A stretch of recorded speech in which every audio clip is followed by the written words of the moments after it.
प्रश्न नंबर 31 खोजी रिपोर्ट की प्रमुख विशेषता है। यहाँ पर खोजी रिपोर्ट से संबंधित प्रश्न आया है आपके सामने कि खोजी रिपोर्ट जो है उसकी एक प्रमुख विशेषता क्या है। चार ऑप्शन है हमारे सामने। उन तथ्यों को सामने लाना जो सार्वजनिक नहीं थे। खोजी रिपोर्ट यानी जिसकी खोज करके आपको उससे संबंधित समाचार या फिर रिपोर्ट दी जाए। तो पहला ही ऑप्शन हमें बता रहा है कि उन तथ्यों को सामने लाना जो सार्वजनिक नहीं है यानी जो पब्लिक नहीं हुए हैं, या फिर उन तथ्यों को सामने लाना जो पहले से ही सार्वजनिक थे यानी जो पहले से ही पब्लिक है तो उसके बारे में क्या खोज करना, या फिर तथ्यों का विश्लेषण व व्याख्या करना, या फिर वैसी तथ्य जो पहले से ही आपके सामने है और वो तथ्य है यानी वेरीफाइड आप कह सकते हैं डिटेल्स हैं, अब उनका विश्लेषण या व्याख्या करना जो एक खोजी रिपोर्ट में शामिल किया जाएगा, या फिर उपरोक्त में से कोई भी नहीं। तो प्रश्न नंबर 31 का जो सही और एप्रोप्रिएट आंसर होगा वो होगा ऑप्शन नंबर का, यानी उन तथ्यों को सामने लाना जो आपके सामने सार्वजनिक नहीं है, पहले से पब्लिक नहीं है, उनके बारे में अच्छी खासी खोजबीन की गई है, छानबीन की गई है, और फिर उसके बाद सत्य के साथ और एक वैलिड डिटेल के साथ यानी तथ्यों के साथ आपके सामने पेश की जाती है। तो खोजी रिपोर्ट ये होती है। तो प्रश्न नंबर 31 का जो सही ऑप्शन होगा वो ऑप्शन नंबर का हो जाएगा। आगे बढ़ते हैं, अगला प्रश्न देखते हैं। प्रश्न नंबर 32 विश्लेषणात्मक रिपोर्ट की प्रमुख विशेषता। अब विश्लेषणात्मक शब्द को ही समझ लें, आपको फिर भी बहुत अच्छे उत्तर मिल जाएंगे। विश्लेषण करना किसी भी टॉपिक को लेकर, अब आप यहाँ पे क्योंकि रिपोर्ट की बात कर रहे हैं तो उसका विश्लेषण किया जाएगा, जांचा परखा जाएगा कि क्या चीज़ें सही हैं क्या नहीं। तो विश्लेषणात्मक रिपोर्ट क्या हो गई कि इसकी प्रमुख विशेषता क्या होनी चाहिए। तो चार ऑप्शन है हमारे पास। सार्वजनिक पहलुओं पर विचार करना, या फिर किसी घटना या समस्या से जुड़े तथ्यों का विश्लेषण या व्याख्या करना, या फिर किसी घटना या समस्या की गहरी छानबीन करना, या फिर किसी घटना या समस्या का विस्तृत विश्लेषण करना। तो प्रश्न नंबर 32 का जो सही उत्तर हो जाएगा ऑप्शन नंबर खा, कि किसी भी घटना या समस्या से जुड़े जो तथ्य हैं उनका विश्लेषण किया जाए और फिर उनकी व्याख्या की जाए। विश्लेषण करने का मतलब ये नहीं कि आपने उसके बारे में छानबीन की और छोड़ दिया, वहां पर आपको उसकी व्याख्या भी प्रस्तुत करनी होती है। तो विश्लेषणात्मक रिपोर्ट क्या है, या फिर आप कह सकते हैं कि उसकी विशेषता क्या है। अब आपको यहाँ पे प्रश्न में पूछा जा रहा है कि इसकी विशेषता क्या है, लेकिन आपको यही प्रश्न पूछा जा सकता है कि विश्लेषणात्मक रिपोर्ट क्या है, तो वो यही है कि किसी घटना या समस्या से जुड़े तथ्यों का विश्लेषण किया जाए पहले, फिर उसके बाद उसकी व्याख्या की जाए। तो प्रश्न नंबर 32 का जो सही ऑप्शन हो जाएगा ऑप्शन नंबर खा हो जाएगा। आगे बढ़ते हैं, अगला प्रश्न देखते हैं।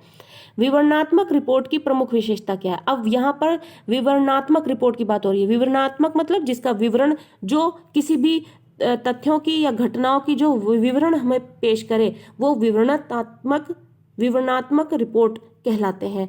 तो अब यहाँ पर जो है उसकी विशेषता क्या होगी, या फिर आप इसी को पलट के आप दूसरा प्रश्न समझ सकते हैं कि विवरणात्मक जो रिपोर्ट है वो क्या होते हैं।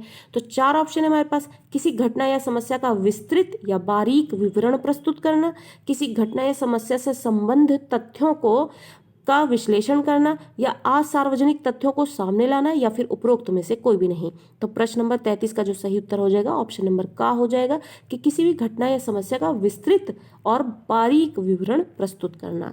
तो शब्दों से ही आपको बहुत सारे उत्तर मिल जाएंगे, उसके अर्थ मिल जाएंगे, इसलिए प्रश्नों को समझें, उसके ऑप्शंस को समझें, शब्दों के अर्थ निकालना और समझना समझें, और उसके बाद आप उत्तर देखने में करने में सक्षम पाएंगे अपने आप को। प्रश्न नंबर 33 का जो सही उत्तर हो जाएगा ऑप्शन नंबर का हो जाएगा। आगे बढ़ते हैं, अगला प्रश्न देखते हैं।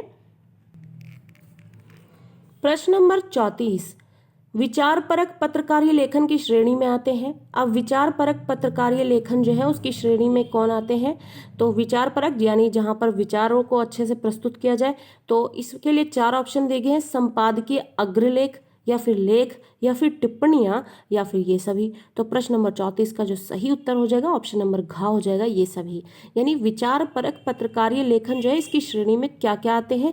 संपादकीय में आपने एडिटोरियल में क्या देखा है कि वहां पे सिर्फ विचारों को ही तो पेश किया जाता है। किसी भी टॉपिक पर आप जो एडिटर का जो पर्सनल व्यू है, या फिर एक आप कह सकते हैं न्यूट्रल व्यू जो है वो पेश किया जाता है, तो वो भी एक विचार हो गया। दूसरा लेख में भी विचार दिया जाता है। तीसरा टिप्पणी में भी कोई विचार ही पेश किया जाता है। तो ये सारे जो है विचारपरक पत्रकारीय लेखन की श्रेणी में आ जाते हैं। तो प्रश्न नंबर 34 का जो सही ऑप्शन होगा वो ऑप्शन नंबर घ हो जाएगा।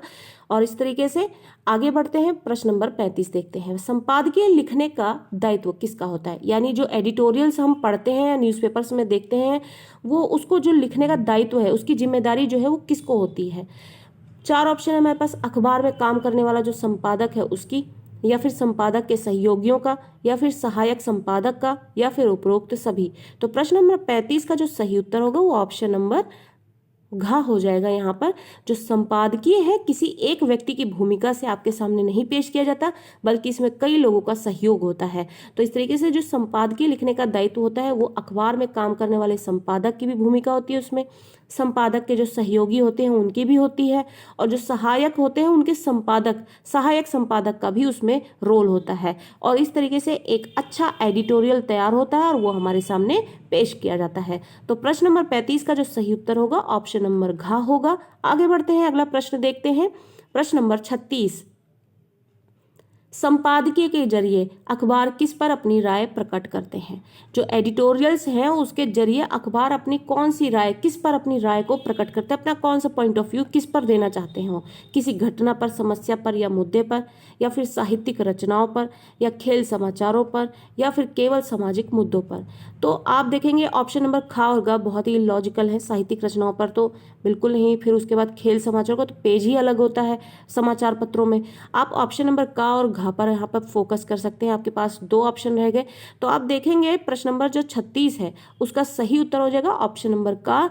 ये जो संपादकीय है वो अखबार जो है उस पर मेन टॉपिक जो आजकल आपके चल रहे होते हैं, जो मेन मुद्दा चल रहा होता है उस पे जो एक न्यूट्रल व्यू होता है वो ही जो है एडिटोरियल पेज होता है। तो वहाँ पर टॉपिक क्या होते हैं, कोई घटना, समस्या या फिर कोई मुद्दा। तो प्रश्न नंबर 36 का जो ऑप्शन नंबर का होगा वो सही हो जाएगा। आगे बढ़ते हैं, प्रश्न नंबर 37 देखते हैं। प्रश्न नंबर 37 यानी निम्न में से किसके अंतर्गत लेखक को विषय के चुनाव की स्वतंत्रता प्रदान की जाती है। जो निम्न में से, यहाँ पे आपको चार ऑप्शन दिए गए हैं। अब इसके अंतर्गत कौन किसकी में लेखक को जो है अपना विषय चुनने की स्वतंत्रता होती है। तो चार चीजें यहाँ पर, लेख है, स्तंभ लेखन है, साक्षात्कार है, या फिर विशेष लेखन है। तो प्रश्न नंबर 37 जो है उसका सही उत्तर हो जाएगा ऑप्शन नंबर 2 स्तंभ लेखन। यहाँ पर व्यक्ति जो है अपने स्वतंत्र विचारों को ले सकता है। स्तंभ लेखन होता ही यही है, आदमी जिस भी व्यक्ति का आप लेख यहाँ पर पेश कर रहे हैं उसका अपना खुद का विचार होता है, खुद का टॉपिक होता है, वो स्वतंत्र होता है और उसके लिए एक स्तंभ लेखन का एक कोना उसको मिलता है। तो स्तंभ लेखन होता ही यही है। तो प्रश्न नंबर 37 का जो है ऑप्शन नंबर ख सही हो जाएगा। आगे बढ़ते हैं, अगला प्रश्न देखते हैं। प्रश्न नंबर 38, प्रायः किन्हें स्तंभ लेखन का मौका नहीं मिलता है। कौन है जिनको स्तंभ लेखन लिखने का मौका नहीं दिया जाता है। पाठकों को, संपादकों को, नए लेखकों को, या फिर पुराने लोकप्रिय लेखकों को। तो प्रश्न नंबर 38 का जो सही उत्तर होगा ऑप्शन नंबर ग होगा। नए लेखकों को जो है कभी भी स्तंभ लेखन का मौका नहीं मिलता है। तो प्रश्न नंबर 38 का सही ऑप्शन होगा ऑप्शन नंबर ग। आगे बढ़ते हैं, प्रश्न नंबर 39 देखते हैं। निम्न में से किस पृष्ठ पर संपादक के नाम पत्र प्रकाशित किए जाते हैं। यानी कौन सा ऐसा पृष्ठ है न्यूज़पेपर्स में कि जिस पर हम एडिटर के नाम पर पत्र प्रकाशित कर सकते हैं। तो चार ऑप्शन है, सामाजिक, संबोधन, शैक्षिक या फिर संपादकीय। तो प्रश्न नंबर 39 का जो सही उत्तर होगा वो संपादकीय होगा। तो हम संपादकीय पेज पे ही संपादक के नाम पर पत्र प्रकाशित किए जा सकते हैं। तो प्रश्न नंबर 39 का सही ऑप्शन हो जाएगा ऑप्शन नंबर घ। आगे बढ़ते हैं, प्रश्न नंबर 40 देखते हैं। प्रश्न नंबर 40 कहता है संपादक के नाम स्तंभ की विशेषता है।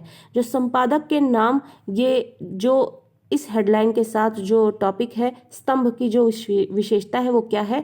चार ऑप्शन है हमारे पास। यह विभिन्न मुद्दों पर अपनी राय प्रकट करता है, या फिर जन समस्याओं को उठाता है, या फिर जनमत को प्रतिबिंबित करता है, या फिर उपरोक्त सभी। तो इस हिसाब से यहाँ पर जो तीनों ही पॉइंट है बहुत ही पॉजिटिव पॉइंट है, और इस तरीके से ऑप्शन नंबर घ जो है इसका सही उत्तर हो जाएगा। तो प्रश्न नंबर 40 का हम देखते हैं कि ऑप्शन नंबर घ सही उत्तर हो जाएगा। आगे बढ़ते हैं, अगला प्रश्न देखते हैं। प्रश्न नंबर 41, लेख लिखने के लिए आवश्यक है। अब लेख से संबंधित एक विशेष डिटेल आपको पाठ में पढ़ाई और समझाई दोनों गई है। तो लेख लिखने से संबंधित जो आवश्यक चीज है वो क्या है। चार ऑप्शन है हमारे पास। लेखक समसामयिक मुद्दों पर अपने विचार लिखे। समसामयिक यानी वर्तमान में जो टॉपिक्स चल रहे हैं, मेन मुख्य जो टॉपिक हैं वो चल रहे हैं, उन पर विचार लिखे। या फिर लेखक के विचार जो तथ्यों और सूचनाओं पर आधारित होने चाहिए। या फिर लेख से संबंधित विषय की पर्याप्त सामग्री जो है वो लेखक के पास होनी चाहिए, या फिर उपरोक्त सभी। तो प्रश्न नंबर 41 का आप देखेंगे ऑप्शन नंबर घ जो है वो सही हो जाएगा, क्योंकि तीनों ऑप्शन जो है बहुत ही पॉजिटिव पॉइंट है। कोई भी लेख हो उसमें ये सारी चीजें होनी बहुत जरूरी है, तभी ये एक बेहतरीन लेख होगा। समसामयिक मुद्दों पर लिखना, उसके बाद विचारों में और तथ्यों और सूचनाओं पर बेस्ड होना चाहिए, और फिर उसके बाद सामग्री जो है पूरी की पूरी लेखक के पास होनी चाहिए, तभी एक अच्छा लेख हमारे सामने आ पाएगा। तो प्रश्न नंबर 41 का जो सही उत्तर होगा ऑप्शन नंबर घ होगा। आगे बढ़ते हैं, प्रश्न नंबर 42 देखते हैं। लेख का प्रारंभ कैसे आकर्षक बनाया जाता है, यानी लेख जब हम लिखते हैं तो उसकी शुरुआत जो है कैसे आकर्षक बनाई जा सकती है जिससे पाठक जो है वो खींचा चला आए। तो चार ऑप्शन है हमारे पास। लेख की शुरुआत में विषय से संबंधित ताजा प्रसंग या घटनाक्रम दिया जाए, या फिर घटनाक्रम में जुड़े अन्य पहलुओं को सामने लाया जाए, या फिर का और खा दोनों, या फिर उपरोक्त में से कोई भी नहीं। अब आप ऑप्शन नंबर का और खा को अच्छे से पहले समझें कि लेख की जो शुरुआत है उसमें हमें विषय से संबंधित जो टॉपिक है उससे रिलेटेड जो लेटेस्ट जो अपडेट्स है हमारे पास कोई घटना है वो दे दो, क्योंकि लोग कनेक्टेड होते हैं तो अपने आप को बड़ी जल्दी से जोड़ेंगे उससे और उसको पढ़ने में इंटरेस्ट लेंगे, तो इस तरीके से आकर्षक हो जाएगी उसकी शुरुआत। और या फिर घटनाक्रम में जो जुड़े अन्य पहलू है उसको सामने लाया जाए, यानी उससे रिलेटेड जो अन्य चीजें हैं वो भी साथ में लाई जाए, तो इससे भी हम आकर्षक बना सकते हैं और पाठकों को अपनी तरफ खींच सकते हैं। तो प्रश्न नंबर 42 जो है उसका ऑप्शन नंबर ग सही हो जाएगा, क्योंकि ऑप्शन नंबर का और खा दोनों वैलिड लग रहे हैं, बहुत पॉजिटिव पॉइंट है, और इस तरीके से लेख का प्रारंभ जो है हम आकर्षक बना सकते हैं। अगला प्रश्न देखते हैं, प्रश्न नंबर 43। प्रश्न नंबर 43 कहता है कि निम्नलिखित में से किसके अंतर्गत पत्रकार द्वारा अन्य व्यक्ति से उसके विचारों, भावों आदि को जानने के लिए सवाल पूछे जाते हैं। बड़ा ही साधारण सा प्रश्न है, हर कोई इसको अंदाजा लगा सकता है कि ये प्रश्न हमसे क्या पूछा जा रहा है, कि किसके अंतर्गत जो है पत्रकार द्वारा अन्य व्यक्ति से उसके विचारों, भावों को जानने के लिए उससे सवाल किए जाते हैं। और प्रश्न नंबर 43 का जो उत्तर हो जाएगा, यहाँ पे चार ऑप्शन हमें दिए हैं, विशेष रिपोर्ट, साक्षात्कार, स्टिंग ऑपरेशन या फिर आमुख। आप ऑप्शन नंबर का और घा तो बिल्कुल ही कट जाएगा, आमुख और विशेष रिपोर्ट तो बिल्कुल भी नहीं हो सकता। और आप ऑप्शन नंबर खा और गा को देख लें, फिर आप देखेंगे आप सभी ने बहुत ही इंटरव्यूज देखे होते हैं अपनी लाइफ में, सब अपनी अपनी शौक के हिसाब से देखते हैं, चाहे हीरो हीरोइन के देख लीजिए, चाहे आप बहुत बड़े सेलिब्रिटी के देख लीजिए, या बहुत बड़े महापुरुष का देख लीजिए। इंटरव्यू ऐसी चीज़ है जहाँ पर आप उनके भावों को, विचारों को, उनके लाइफस्टाइल को जानने के लिए आप उनसे कुछ प्रश्नों को पूछते हैं, तो ये साक्षात्कार होते हैं। तो प्रश्न नंबर 43 का सही ऑप्शन ऑप्शन नंबर खा हो जाएगा। आगे बढ़ते हैं, अगला प्रश्न देखते हैं। प्रश्न नंबर 44, एक सफल साक्षात्कारकर्ता यानी जो इंटरव्यू लेने वाला होता है, अगर वो एक सफल साक्षात्कारकर्ता में जो है कौन सा गुण होना चाहिए, अगर वो एक सफल साक्षात्कार है तो वो उसमें कौन से गुण होने चाहिए, तभी वो हमें एक सक्सेसफुल जो इंटरव्यूअर है वो माना जाना चाहिए। तो चार ऑप्शन है, संवेदनशील होना चाहिए यानी कि किसी के दुख को बड़ी जल्दी से समझ ले, कूटनीति वाला होना चाहिए, या फिर धैर्य और साहस वाला होना चाहिए, या फिर ये सभी पॉइंट होने चाहिए। तो प्रश्न नंबर 44 का जो सही ऑप्शन है ऑप्शन नंबर घ है। एक साक्षात्कारकर्ता में जो है वो ये सारे गुण होने चाहिए ताकि वो हर तरीके के प्रश्न पूछ सके और एक बहुत ही बेहतरीन साक्षात्कार आपके सामने पेश कर सके। तो प्रश्न नंबर 44 का सही उत्तर हो जाएगा ऑप्शन नंबर घ। आगे बढ़ते हैं, प्रश्न नंबर 45, एक सफल साक्षात्कार के लिए आवश्यक क्या है, क्या आवश्यक है, यानी एक अच्छा इंटरव्यू बन सके उसके लिए क्या जरूरी है। चार ऑप्शन है हमारे पास, साक्षात्कार के लिए तैयार व्यक्ति भी आपके पास पर्याप्त जानकारी हो, या फिर उन सवालों को पूछा जाए जो किसी भी आम पाठक के मन में हो सकते हैं, या फिर साक्षात्कार के दौरान नोट्स लेते रहें, या फिर उपरोक्त सभी।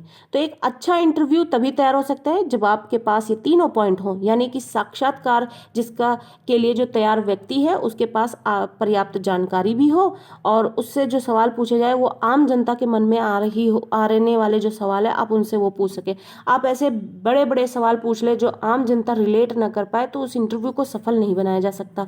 तो इसलिए आम जनता का, क्योंकि आपने शुरू में ही हम पाठों में पढ़ते चले आ रहे हैं कि जो पत्रकारिता है उसका मेन पॉइंट ही यही है कि आपकी ऑडियंस कैसी है, आप उनसे कैसे कनेक्ट कर सके, वो पॉइंट आपका जानना बहुत जरूरी है। तो अगर आपके पाठक के मन में ऐसे सवाल है और आप उनको नहीं पूछ रहे इंटरव्यू में तो इंटरव्यू सफल नहीं हो पाएगा। और साक्षात्कार के दौरान नोट्स को लेते रहना जो है ये भी एक पॉइंट है। तो इस तरीके से प्रश्न नंबर 45 का जो ऑप्शन नंबर घ है वो सही हो जाएगा।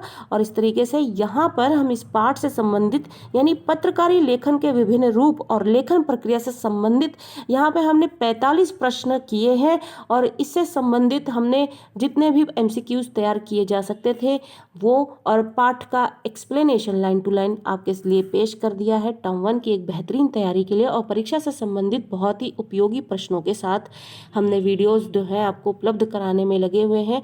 और इस तरीके की और भी वीडियोस को लेने के लिए, पाने के लिए और अच्छे कंटेंट को पाने के लिए चैनल को सब्सक्राइब करें। Thank you.